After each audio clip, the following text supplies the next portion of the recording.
स्वागत है आप सभी का एक बार फिर से हमारे चैनल राम राम जी में। दोस्तों, अगर आप अपनी लाइफ में कुछ नया सीखना चाहते हैं तो चैनल को सब्सक्राइब जरूर करिएगा। श्री लक्ष्मी नारायण भगवान की जय। भगवान श्री लक्ष्मी नारायण जी की कृपा आप पर और आपके परिवार पर सदा सर्वदा बनी रहे। सावन मास की आखिरी एकादशी, जो कि सावन मास के शुक्ल पक्ष की एकादशी तिथि को पड़ती है, इस एकादशी को पुत्रदा एकादशी के नाम से जाना जाता है। यह व्रत पाप नाशक माना जाता है। इसके प्रभाव से सुयोग्य संतान का सुख मिलता है। रक्षाबंधन से 4 दिन पहले सावन पुत्रदा एकादशी व्रत रखने और इसकी कथा को सुनने से वंश में वृद्धि होती है और संतान पर आने वाले संकटों का नाश हो जाता है। वर्ष 2023 में सावन पुत्रदा एकादशी का व्रत 27 अगस्त दिन रविवार को रखा जाएगा। आज के वीडियो में मैं आपको सुना रहा हूँ सावन पुत्रदा एकादशी पौराणिक व्रत कथा। तो आइए भगवान श्री लक्ष्मी नारायण जी के चरणों का ध्यान करते हुए इस पावन कथा को सुनते हैं। एकादशियों की कथाओं का आनंद लेते हुए धनुर्धर अर्जुन ने कहा, हे प्रभु, मेरे आनंद की सीमा नहीं है, मेरी जिज्ञासा बढ़ती जा रही है। हे कमल नयन, अब आप मुझे सावन माह के शुक्ल पक्ष की एकादशी की कथा सुनाने की कृपा करें। तब भगवान श्री कृष्ण जी ने कहा, हे धनुर्धर, सावन मास के शुक्ल पक्ष की एकादशी की कथा के श्रवण मात्र से ही अनंत यज्ञ का फल प्राप्त होता है। हे पार्थ, द्वापर युग के आरंभ में महेशमती नाम की एक नगरी थी, जिसमें महीजित नाम का एक राजा राज्य करता था। लेकिन पुत्रहीन होने के कारण राजा को राज्य सुखदायक नहीं लगता था। उसका मानना था कि जिसके संतान न हो, उसके लिए ये लोक और परलोक दोनों ही दुखदायक होते हैं। पुत्र सुख की प्राप्ति के लिए राजा ने अनेक उपाय किए, परंतु राजा को पुत्र की प्राप्ति नहीं हुई। वृद्धावस्था आती देखकर राजा ने प्रजा के प्रतिनिधियों को बुलाया और कहा, हे प्रजाजनों, मेरे खजाने में अन्याय से एकत्रित किया हुआ धन नहीं है। न मैंने कभी देवताओं तथा ब्राह्मणों का निरादर किया है। किसी दूसरे की धरोहर भी मैंने नहीं ली। प्रजा को पुत्र के समान पालता रहा। मैं अपराधियों को पुत्र तथा बांधवों की तरह दंड देता रहा। कभी किसी से घृणा नहीं की, सबको समान माना है। सज्जनों की सदा पूजा करता हूँ। इस प्रकार धर्मयुक्त राज्य करते हुए भी मेरे पुत्र नहीं है, परंतु फिर भी मैं अत्यंत दुख पा रहा हूँ। इसका क्या कारण है, मेरे तो कुछ समझ नहीं आ रहा है। आप इस पर विचार करें कि इसका क्या कारण है और क्या इस जीवन में मैं इस कष्ट से मुक्त हो पाऊंगा। राजा महीजित की इस बात को विचारने के लिए मंत्री तथा प्रजा के प्रतिनिधि वन को गए। वहां बड़े बड़े ऋषि मुनियों के दर्शन किए। राजा की उत्तम कामना की पूर्ति के लिए किसी श्रेष्ठ तपस्वी मुनि को देखते फिरते रहे। एक आश्रम में उन्होंने एक अत्यंत वृद्ध, धर्म के ज्ञाता, बड़े तपस्वी, परमात्मा में मन लगाए हुए, निराहार, जितेंद्रिय, जितात्मा, जित क्रोध, सनातन धर्म के गूढ़ तत्वों को जानने वाले, समस्त शास्त्रों के ज्ञाता महात्मा लोमश मुनि को देखा। सबने जाकर ऋषि को प्रणाम किया। उन लोगों को देखकर मुनि ने पूछा कि आप लोग किस कारण से आए हैं? निसंदेह मैं आप लोगों का हित करूंगा। मेरा जन्म केवल दूसरों के उपकार के लिए हुआ है, इसमें संदेह मत करो। लोमश ऋषि के ऐसे वचन सुनकर सब लोग बोले, हे महर्षि, आप हमारी बात जानने में ब्रह्मा से भी अधिक समर्थ है, अतः आप हमारे इस संदेह को दूर कीजिए।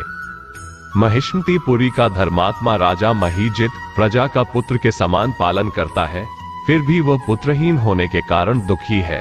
उन लोगों ने आगे कहा कि हम लोग उसकी प्रजा है, अतः उसके दुख से हम भी दुखी है। आपके दर्शन से हमें पूर्ण विश्वास है कि हमारा ये संकट अवश्य दूर हो जाएगा, क्योंकि महान पुरुषों के दर्शन मात्र से अनेक कष्ट दूर हो जाते हैं। अब आप कृपा करके राजा के पुत्र होने का उपाय बतलाएं। यह वार्ता सुनकर ऋषि ने थोड़ी देर के लिए नेत्र बंद किए और राजा के पूर्व जन्म का वृतांत जानकर कहने लगे कि यह राजा पूर्व जन्म में एक निर्धन वैश्य था। निर्धन होने के कारण इसने कई बुरे कर्म किए। यह एक गांव से दूसरे गांव व्यापार करने जाया करता था। एक समय ज्येष्ठ मास के शुक्ल पक्ष की द्वादशी के दिन मध्याह्न के समय, जबकि वह 2 दिन से भूखा प्यासा था, एक जलाशय पर जल पीने गया।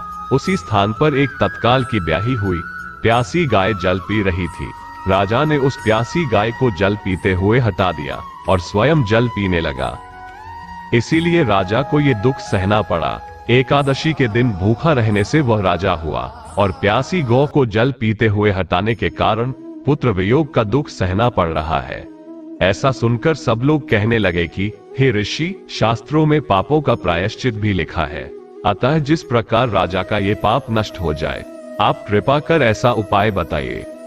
लोमश मुनि कहने लगे कि श्रावण शुक्ल पक्ष की एकादशी को, जिसे पुत्रदा एकादशी भी कहते हैं, तुम सब लोग व्रत करो और रात्रि को जागरण करो, तो इससे राजा का ये पूर्व जन्म का पाप अवश्य नष्ट हो जाएगा, साथ ही राजा को पुत्र की अवश्य प्राप्ति होगी। लोमश ऋषि के ऐसे वचन सुनकर मंत्रियों सहित सारी प्रजा नगर को वापस लौट आई और जब श्रावण शुक्ल एकादशी आई तो ऋषि की आज्ञानुसार सबने पुत्रदा एकादशी का व्रत और जागरण किया। इसके पश्चात द्वादशी के दिन इसके पुण्य का फल राजा को दिया गया। उस पुण्य के प्रभाव से रानी ने गर्भ धारण किया और प्रसव काल समाप्त होने पर उसके एक बड़ा तेजस्वी पुत्र उत्पन्न हुआ। इसलिए हे पार्थ, इस श्रावण शुक्ल एकादशी का नाम पुत्रदा पड़ा। अतः संतान सुख की इच्छा हासिल करने वाले इस व्रत को अवश्य करें। इसके महात्म्य को सुनने से मनुष्य सब पापों से मुक्त हो जाता है और इस लोक में संतान सुख भोग कर परलोक में स्वर्ग को प्राप्त होता है। श्री कृष्ण जी कहते हैं, हे अर्जुन, पाप कर्म करते समय मनुष्य ये नहीं सोचता कि वह क्या कर रहा है, परंतु शास्त्रों से विदित होता है कि मनुष्य के द्वारा किया हुआ छोटे से छोटा पाप भी उसे भयंकर दुख भोगने को विवश कर देता है। हे अर्जुन, अब मैं तुम्हें सावन पुत्रदा एकादशी के व्रत की विधि बताता हूँ, इसे ध्यानपूर्वक सुनो। पुत्रदा एकादशी को सुबह नहाकर भगवान विष्णु को गंगाजल से स्नान कराएं तथा भोग लगाएं। भोग में तुलसी दल का होना आवश्यक है। पूरे दिन भगवान विष्णु का स्मरण करते रहना चाहिए और पूरे दिन कुछ भी नहीं खाना चाहिए। इस व्रत में अन्न किसी भी समय नहीं लेना चाहिए। अगर आप पूरे दिन निराहार नहीं रह सकते हैं तो बिना तला हुआ आहार, फल आदि ले सकते हैं। इस दिन पूरे दिन भगवान विष्णु का जाप करते रहना चाहिए और साथ ही साथ भगवान शंकर और माता पार्वती का ध्यान करने से भी भगवान श्री लक्ष्मी नारायण जी की कृपा प्राप्त होती है। व्रत के अगले दिन वेद पाठ करने वाले ब्राह्मणों को भोजन कराकर दान दक्षिणा दें। ऐसा करने से घर में सुख शांति और ऐश्वर्य में वृद्धि होती है और निश्चित रूप से संतान सुख की प्राप्ति होती है। इस दिन सूर्य देवता को जल अवश्य दें, केले की पूजा करें, गाय को चने की दाल और गुड़ अवश्य खिलाएं। इस दिन रात्रि जागरण करने से जन्म जन्मों के पाप कट जाते हैं। घर आए हुए किसी भी व्यक्ति का अपमान नहीं करना चाहिए। ओम नमो भगवते वासुदेवाय महामंत्र का जितना अधिक हो सके जाप करना चाहिए। भगवान को तुलसी मिश्रित जल अवश्य पिलाना चाहिए। आइए अब काशी के पंचांग के अनुसार जान लेते हैं कि एकादशी तिथि कब से कब तक है और अगले दिन व्रत का पारण यानी व्रत को कितने बजे खोलना शुभ होगा। जब अपने व्रत को शुभ समय में खोलते हैं तभी हमें व्रत का पूर्ण फल प्राप्त होता है। एकादशी तिथि प्रारंभ होगी 27 अगस्त को मध्य रात्रि 12:08 पर और एकादशी तिथि समाप्त होगी 27 अगस्त को रात में 9:32 पर। एकादशी के व्रत का पारण अगले दिन यानी 28 अगस्त दिन सोमवार को सुबह 5:37 से लेकर सुबह 8:10 के मध्य में अवश्य कर लें। हम ऐसी मंगल कामना करते हैं कि भगवान श्री लक्ष्मी नारायण जी हम सभी की मनोकामनाओं को अवश्य ही पूर्ण करें। बोलिए श्री तुलसी शालिग्राम भगवान की जय। हर हर महादेव।